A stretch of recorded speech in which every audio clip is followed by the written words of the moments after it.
Welcome to Yellow Skunk Farms. This is a 21-year-old and up channel, so if you are not 21 years or older, please leave now. We do not sell or advocate any type of illegal drugs on this channel. Appreciate it. As you can see, we staked up our monstera.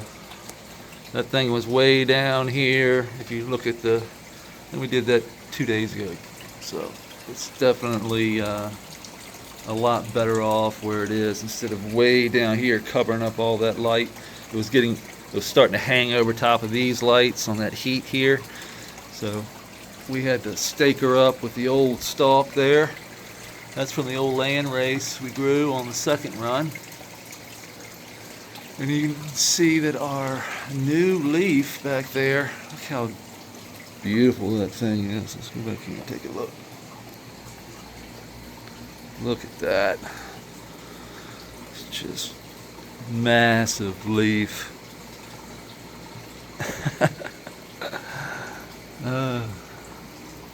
Beautiful. Just evenly cut.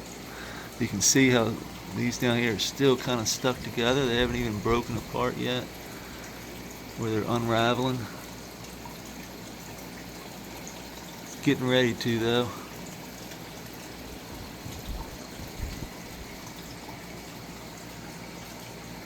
This one here,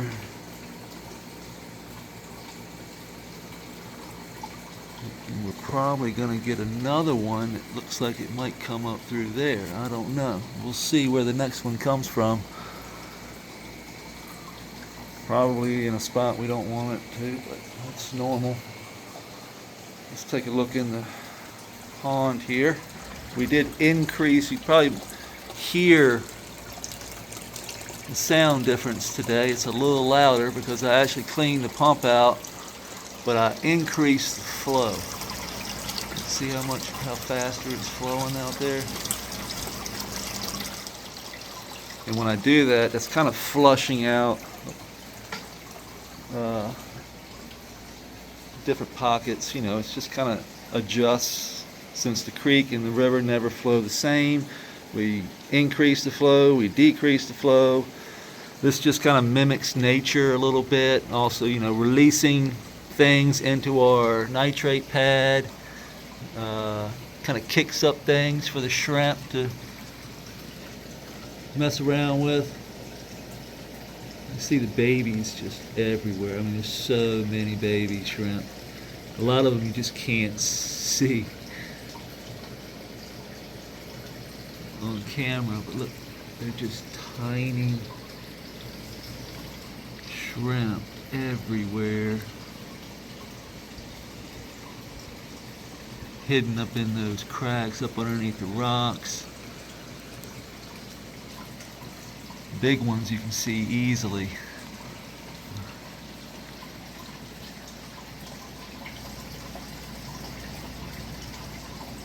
But there are tiny ones in there too. See them right? Kind of hard to see with that light, but increasing that flow really helps move things around, stir things up, keep things from getting stagnant, so to speak. You can see our flowers are starting to fill in.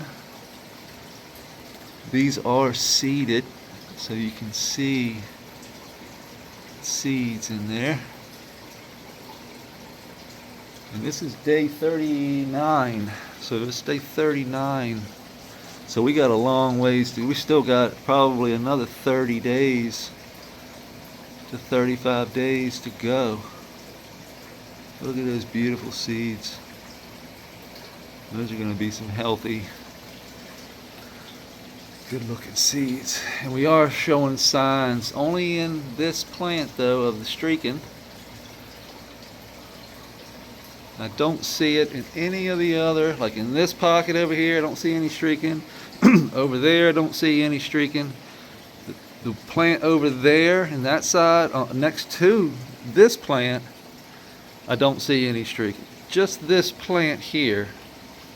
And the reason I think it is because this dog fennel here and this grass right through here is wicking up way too much water into this side of the bed, which is increasing anaerobic bacteria into this corner over here.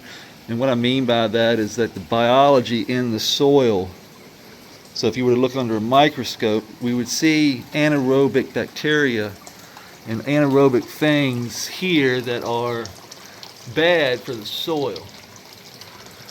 What we might need to do is remove some of this dog fennel here. So what I'm thinking about doing is actually taking the scissors and starting right here. You can see all this grass. It's grown up around everything. And I can feel it's wet as hell back here. It just wicks so much water up through here. So what I'm thinking about doing, or maybe instead of just a dog fennel, how about we just disconnect this right here? Just all of this right through here gets disconnected. Because this is where the water's coming up in at. From this corner,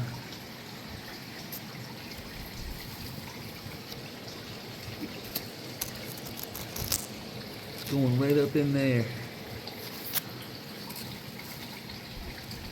And I did this once. No, that's not too bad right there.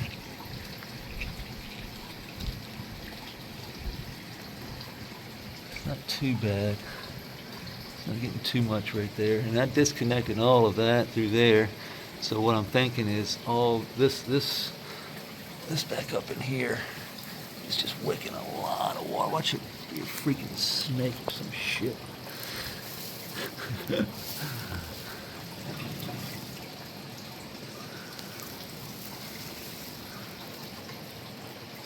Yeah, it's super wet down there. So you get in there and get some of this dog food, trims all of this back. You know, it just needs to come out of here.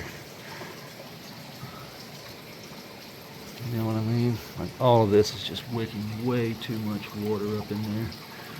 So what I think, we'll just cut this down and it'll grow back over time.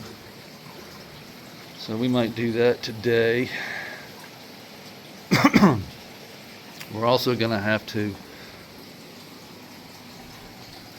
cut this grass in here. So you gotta cut all that grass. Just not cut it, well I mean, not take it out, but just cut it, because it's getting so tall, it's growing up way too too tall. I mean, it's up past the lucky bamboo there. So just take grandma's shears and trim that grass back. Trim this dog fennel back a little bit. Make sure the water's flowing good through there. It looks like it is. You can see it really hitting that rock. That's what I wanted to do right there. So normally we don't see that ripple on that rock there. So that means that water's really flowing down hard through there and hitting that rock. And that's exactly what I wanted to do. Changing the flow up a little bit. I can see the flow. Like, that's what I want. I want to be able to see the ripples in the light. So I'm looking at the light come off the water, and that's giving me a great indication of how the water is flowing. And as long as I see that, that's creating air in the water, and air is good.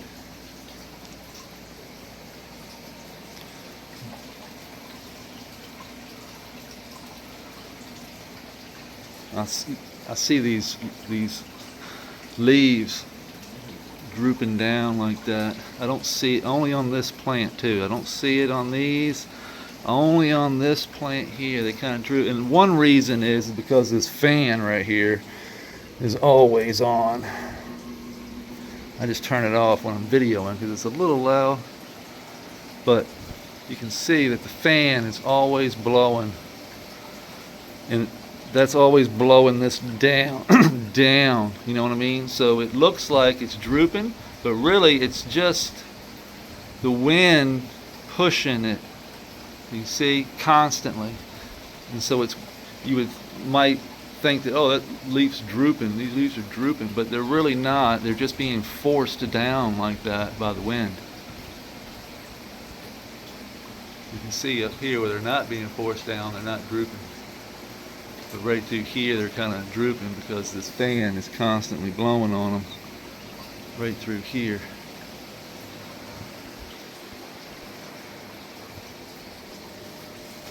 Check out this elephant ears. You can see these are huge solar panels. You can see the vein system running. This is what's transporting all those nutrients, all that, whatever the hell it is they transport. All kinds of good stuff. All kinds of goodies. Cakes and cookies.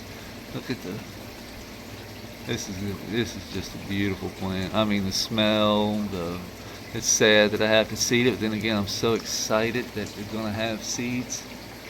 There's gonna be seed in here. It's gonna be spectacular. They are, oh my goodness. Changes every day. Like just straight up bubblegum cotton candy gas in sativa form. Oh my lordy.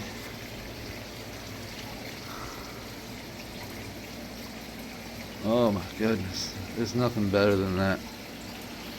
I'm telling you, if you don't like that,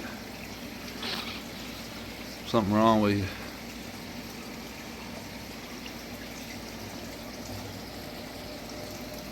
Smells like just straight, I mean, it doesn't smell like what you think.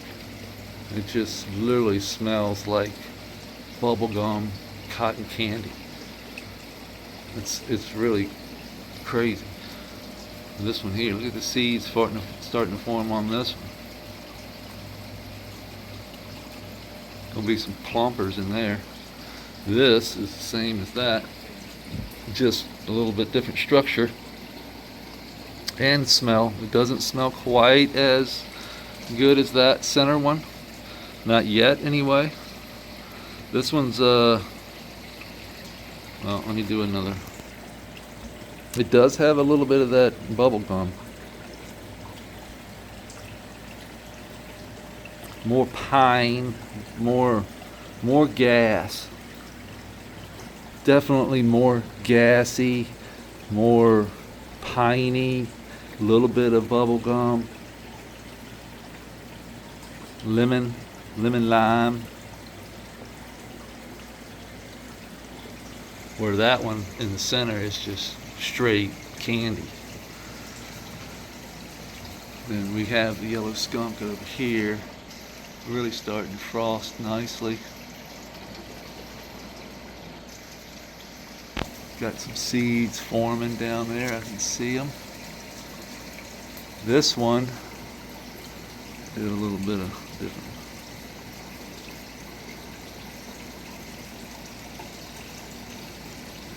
More burnt rubber. Burnt rubber and like a mint, like a burnt rubber minty lime. Yeah, that's where that's at right now.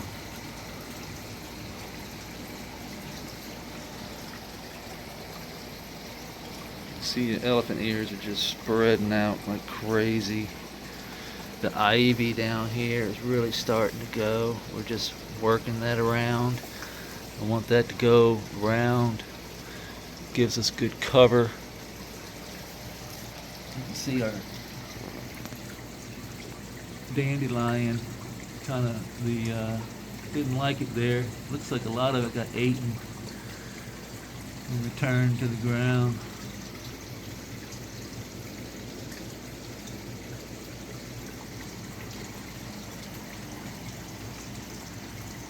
I'm actually looking.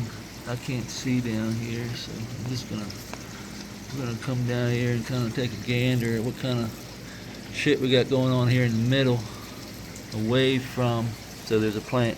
We're gonna go right here in the middle and see what's that. See what's up.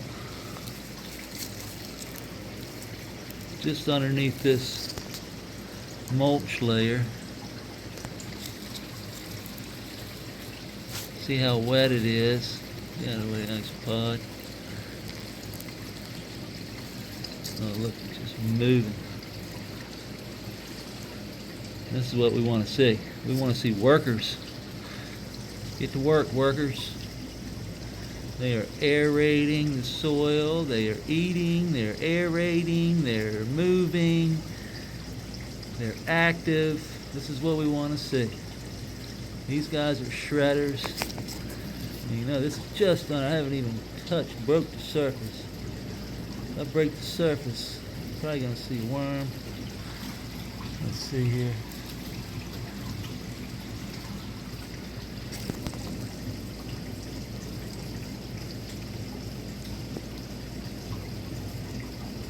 That's aeration right there. Imagine what that looks like under a microscope.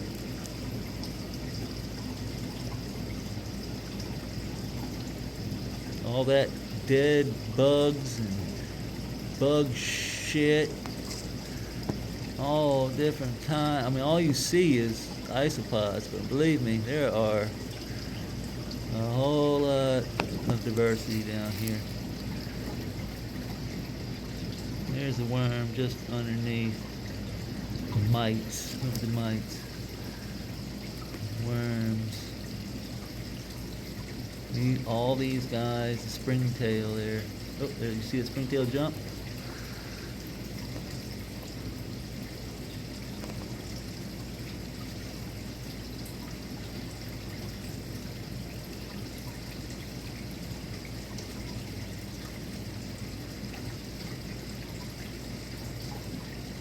I mean, it's just constant.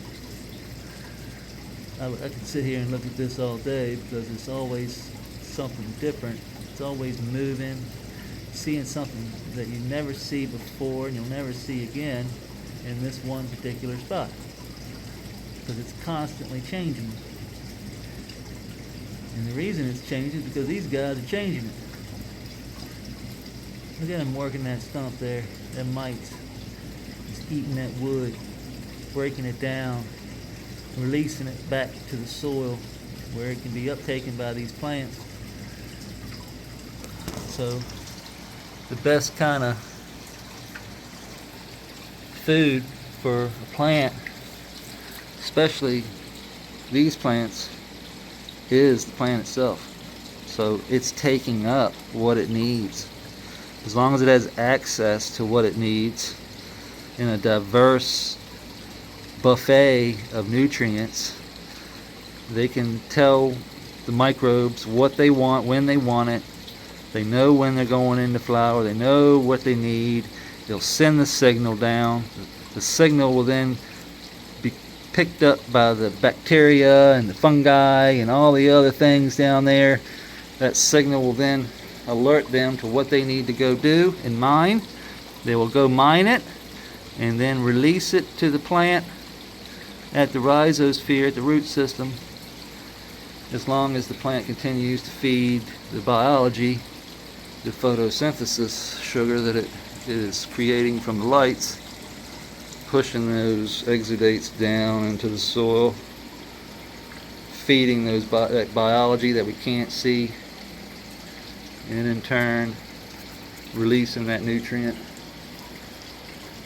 And we end up with beautiful flowers. Disease and pest free, because the soil biology and the critters and everything else that's down in there, I say soil biology and critters are the same things, excuse me, I'm a little retarded when it comes to that. I speak in layman's terms because I'm not a scientist. I'm just a dude disguised as a dude playing the other dude. You know what I mean?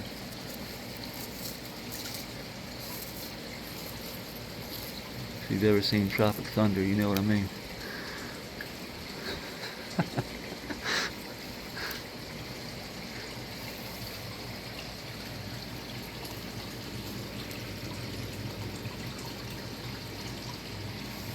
A lot of times we can just act like a salmon. Release this. And the shrimp can fend for themselves. We'll come in here and we'll just pull some of this out. Some of this algae. Just throw it right down in the soil bed. Look at the earwigs. Get out there, earwig. I'm gonna make this wet again. Pick up a little bit of that algae here, you know what I mean? Flop it back down in here. It's a good way to get that water in there without compaction or anything like that, you know what I mean? We're just gonna set that up in there and let these guys do their thing.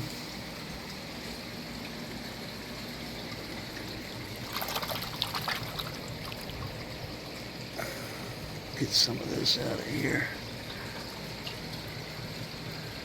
We have to get some of this stuff out of here because if we don't, it clogs up and we don't get good flow. We need good flow. We gotta make sure we get the good flow. So this stuff comes out. It just goes right in the soil, right underneath that mulch layer. And that will, we just let the critters do the rest. The workers, this is just me feeding the workers. If you can get it off your hand. And I'm feeding them a diverse array of stuff. Just algae and grasses and the same plants that are in here. So we're actually growing the food for the soil in the pond, in the creek, and then just transferring it over. You can see all this grass here. You can see how all that sand, silt, and clay gets just broken down. Springtails love it.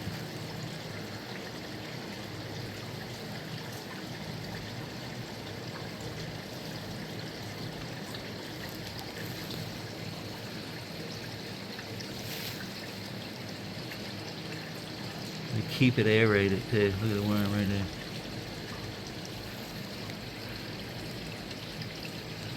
So as long as I don't go messing with it, they do the work for me. This stuff is all around. See how aerated it is? That extends up into the soil pocket. Look at the grass growing. Here's some more grass. All this grass is pulling.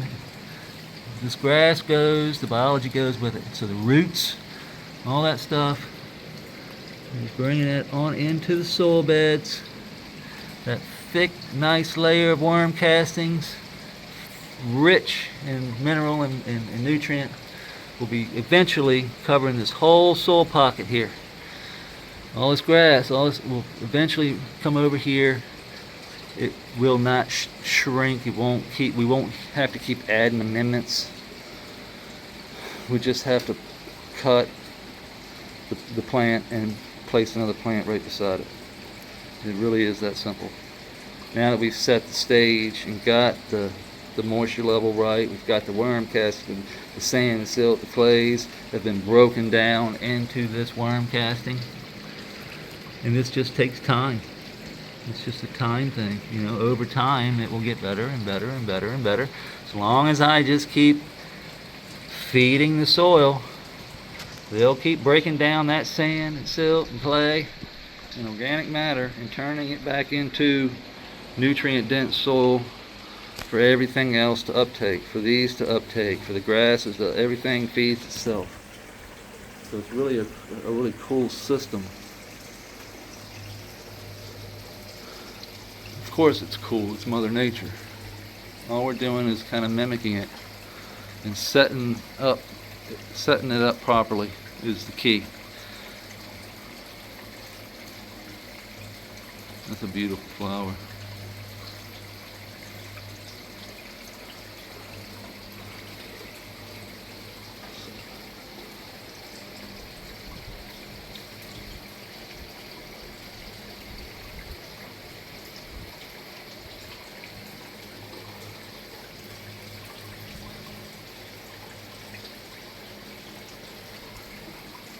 So, yeah, I love that one right there.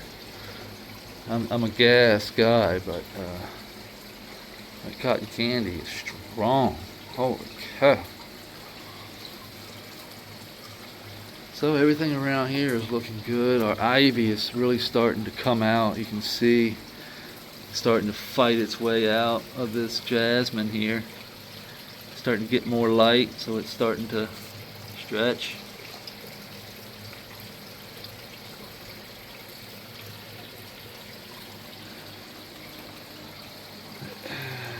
You can see it's just crazy. Why is my DHU not on? I know we're not. We need to be down around 55 now. We need to take her down.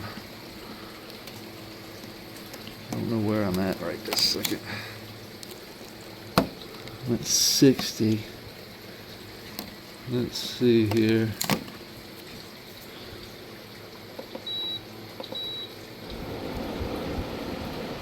Oh, is that 55? Take it down. So now we're at 50. Let's take it down to 50 and we'll see where we're at. We'll see where that takes us to. Probably take us down to around 55, because right now we were at 58.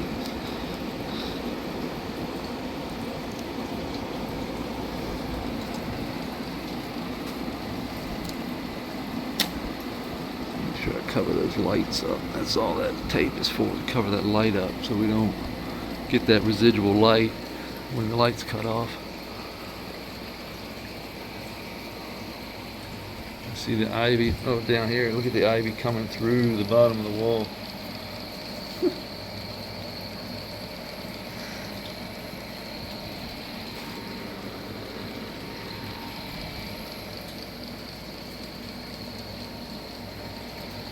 And then we got the DHU pumping out. That's just, you can see the DHU air just coming out over here, just blasting it out this side. And that's just for air circulation. That's all we're doing that for. Circulate the air into a different spot of the room. Since I don't have fans over here in this corner, I have that blowing that air around this corner here, helping us circulate that air around this wall here, keeping this wall back here from getting any dry spots. And then we have these fans over here. I have two on that pole, so I can move that bottom one up and down to give me that airflow where I need it. Because, you know, when the plants are small, we need different airflow. And then we can just adjust this up and down however we want. I change it up quite regularly. Like I just come around and I'll move the fan around. This just gives me different circulation.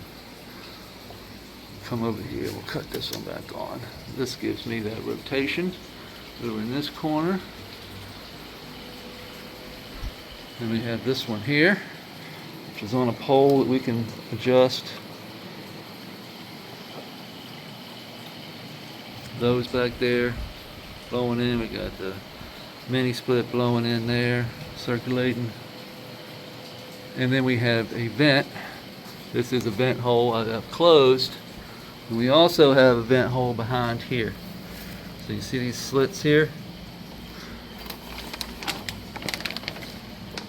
Got it packed, but it's 17 degrees outside right now, 12 actually. But if I remove this, I can feel air. Alright, that's giving me that air circulation I need. I need that airflow. It can't be sealed. So that's just giving me a nice transfer of fresh air. I can feel a little bit, but that's only because the wind, and it's, like I said, it's like 15 degrees outside right now. When it's summertime, I take all that out and let that breathe. I want the fresh air. So there's just little tricks of the trade to keep the environment dialed in. So you have to have that. You cannot have a sealed room. It is the absolute, for this type of growing, if you're going to grow naturally, You gotta have natural air, right? You gotta circulate the air. We gotta transfer air, just like in a greenhouse. The fans kick on and they circulate air. They pull old air out and they bring fresh air in. That's what the mini split's doing constantly. The DHU has got the filter on it. That's filtering air, pumping it back around. We also have fresh air coming in from there. And the door here is not completely sealed. So there's gaps, like you can feel, just like in any home. You know, it is a garage in here, so it's not like it doesn't need to be sealed. You shouldn't wrap it completely in plastic. This is why I have the bottom. I have the top because heat rises. I want to hold that heat, but down at the bottom, since we're not sealed, if I seal the whole bottom, what's going to happen is moisture is going to come back behind that plastic, get trapped, and we're going to have a problem. So we leave that air gap around the bottom, all the way around, just to keep. You can see that's concrete. That's just painted concrete. I can feel the moisture. You know what I mean? But like I said, it's 14 degrees out, 15 degrees outside. So that's to be expected right now. Just wait it out, really. So we'll have to add a little bit of water today. Since we cranked the volume up on the, we cleaned out the pump, cranked the volume up, or the flow up, and we're just going to have to add probably 4 gallons of water. 4 to maybe 5 gallons. And that will bring the pond back up to where it needs to be. This creek is flowing nicely, but we could remove this pad here and let it really flow. Let's see, let's put this one over here today.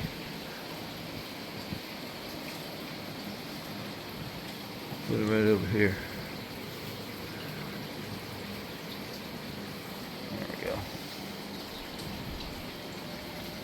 You can see how clean it is right around there where the algae and the algae starts.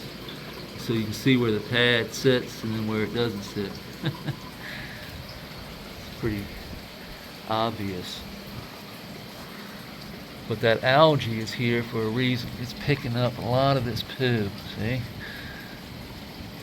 We can bring this on into our soil beds. Jumpstart the feeding.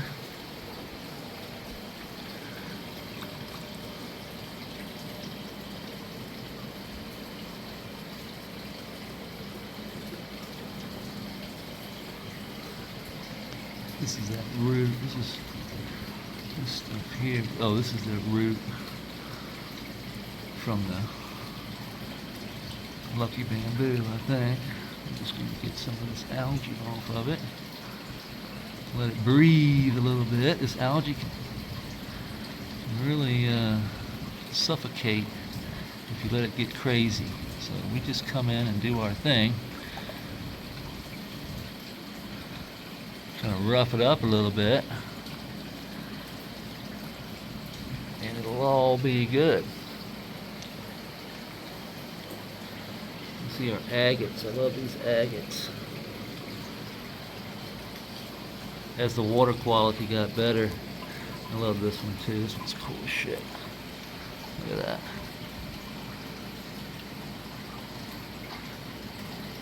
Mask Creations sent me this on Instagram. MASK Creations, Mask Creations. Look how that one looks like a. That's like my favorite. Giving me the old hang loose sign.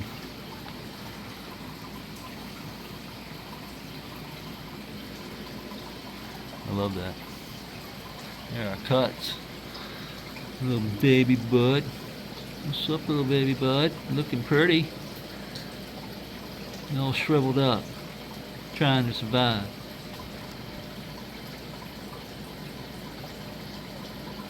all shriveled up trying to survive. Probably ought to take him out and dry and smoke it, huh? Let's take a couple leaves off of here. I'm gonna take. Damn, this thing tough now. I took 3. Just so I don't dangle over my bud there.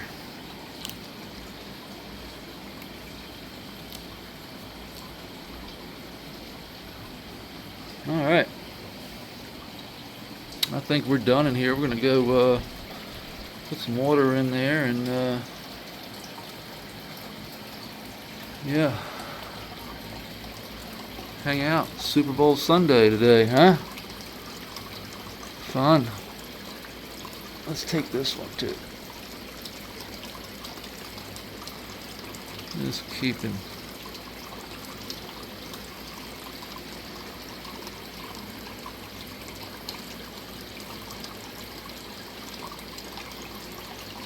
There we go.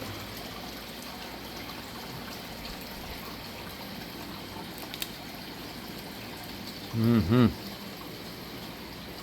Tough leaf.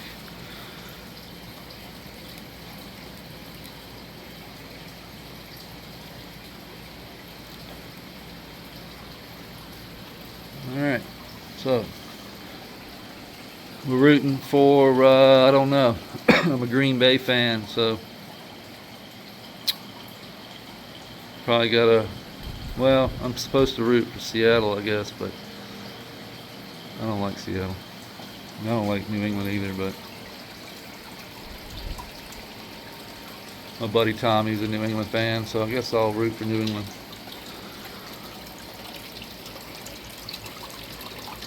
Plus they're, I think, the underdog, so we'll go with the underdog today.